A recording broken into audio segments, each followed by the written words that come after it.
ভাবে বিনোদন দেওয়া যায় বিপিএল ততভাবেই বিনোদন দেয়। টাকা না পেয়ে রাজশাহীর ক্রিকেটাররা অনুশীলন বাতিল করেছেন। ঘটনা এখানে শেষ হয়নি। বেতন না দেওয়ার কারণ হিসেবে বলা হচ্ছে বিপিএল এর এক ম্যাচে হাতে বল লেগে আহত হয়েছিলেন মালিকের স্ত্রী। চিকিৎসার জন্য তিনি ব্যাংককে থাকায় বেতন পেতে সমস্যা হয়েছে ক্রিকেটারদের। অনেকে বাংলাদেশ প্রিমিয়ার লিগ তথা বিপিএল কে বিনোদন প্রিমিয়ার লিগ নামে ডাকেন। বিপিএল এর উদ্বোধনী অনুষ্ঠানে রাহাত ফতে আলী খানকে 3.5 কোটি টাকা দিয়ে আনিয়ে গান গাওয়ানো হয়েছে, অথচ ক্রিকেটারদের পাওনা টাকা এখনো দেওয়া হয়নি। Final match perform what's happening, এই ঘটনা কি মনে আছে আপনাদের? বিপিএলে আন্দ্রে রাসেলকে প্রশ্নটা করেছিলেন নাগরিক টিভির এক রিপোর্টার। প্রশ্নটা বেচারা রাসেলের মাথার উপর দিয়ে গিয়েছিল। রিপোর্টারের এমন ভুল ইংরেজির সাথে ইংল্যান্ডের ক্রিকেটার মঈন আলীও সেদিন মানিয়ে নেওয়ার চেষ্টা করেও পারেননি। শুধুমাত্র বিপিএলই সম্ভবত এমন বিনোদন দিতে পারে। বিপিএল এর নবম আসরে চট্টগ্রাম চ্যালেঞ্জার্সের আনুষ্ঠানিক ফটোশুটে ক্রিকেটারে এসেছিলেন জিন্স পরে, দল থেকে ট্রাউজারও দেওয়া হয়নি। পেশাদার ক্রিকেটে এমন দৃশ্য বিরল। 2025 বিপিএলেও প্র্যাকটিস জার্সি পরে টস করতে আসেন দুর্বার রাজশাহীর অধিনায়ক এনামুল হক। 2012 সালে বিপিএল খেলা ইংল্যান্ডের কাউন্টি ক্রিকেটারদের 5 লাখ পাউন্ড বেতন দেয়নি বাংলাদেশ প্রিমিয়ার লিগ কর্তৃপক্ষ। ক্রিকেটারদের যে অঙ্কের অর্থ দেওয়ার কথা ছিল লিগ কর্তৃপক্ষ তার পুরোটা পরিশোধ করেননি। শুধু ইংল্যান্ডেরই নয়, প্রায় 2.5 বছর পর 2015 সালে এসে স্থানীয় ক্রিকেটারদের পাওনা মিটিয়েছিল বিসিবি। তথাকথিত ধনী ক্রিকেট বোর্ডের এমন কাজে সেবার দেশের ক্রিকেটের কান কাটা গিয়েছিল।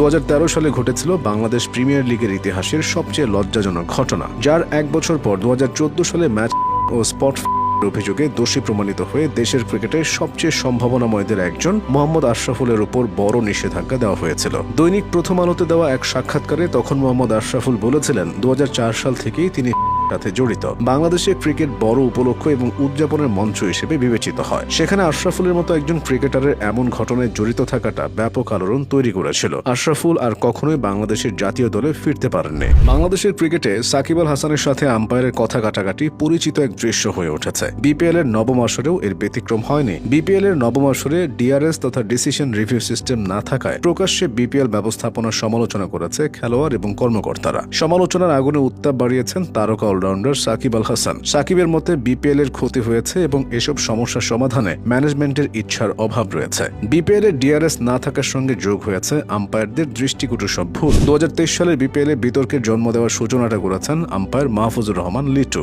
ফরচুন বরিশালের বিপক্ষে এক ম্যাচে সিলেট স্ট্রাইকার্সের পেসার রেজাউর রহমান রাজার করা বল সাকিবের মাথার প্রায় 2 ফুট ওপর দিয়ে গেলেও আম্পায়ার লিটু ওয়াইড ডাকেননি। সে অবস্থায় নিজেকে সামলাতে পারেননি ক্ষুব্ধ সাকিব। চিৎকার করে আম্পায়ার লিটুর দিকে তেড়ে গিয়ে চার্জ করেন তিনি। সেই সঙ্গে জিজ্ঞেস করেন এটা কি ওয়াইড নয়? খালি চোখে মনে হচ্ছিল সাকিব একটু বেশি আক্রমণাত্মক ছিলেন। প্রথমে অনেকে ভেবেছিলেন আবার কোনো অঘটন ঘটে কিনা, তবে বড় কিছু হয়নি। সাকিব তেড়ে গেলেও বড় কোনো অঘটন ঘটাননি। শুধু ঝাঁঝালো কণ্ঠে আম্পায়ারের সঙ্গে বাক্য বিনিময় করেন তিনি। তবে বিপিএল এর ভাবমূর্তির 12টা বাজানোর জন্য এতটুকুই যথেষ্ট ছিল। এত বিতর্কের মাঝেও বোর্ড দাবি করেছিল ডিআরএস জোগাড় করতে তারা সর্বোচ্চ চেষ্টাই করেছে। সবার প্রত্যাশা ছিল পাপন পরবর্তী যুগে বিপিএল এর চেহারা বদলে যাবে, কিন্তু কিছু ক্ষেত্রে বিপিএল যেন আরো পিছিয়েছে। প্রত্যেক আসরে বোর্ডের অযত্ন আর অবহেলার পরিমাণ যেন পাল্লা দিয়ে বাড়ছে।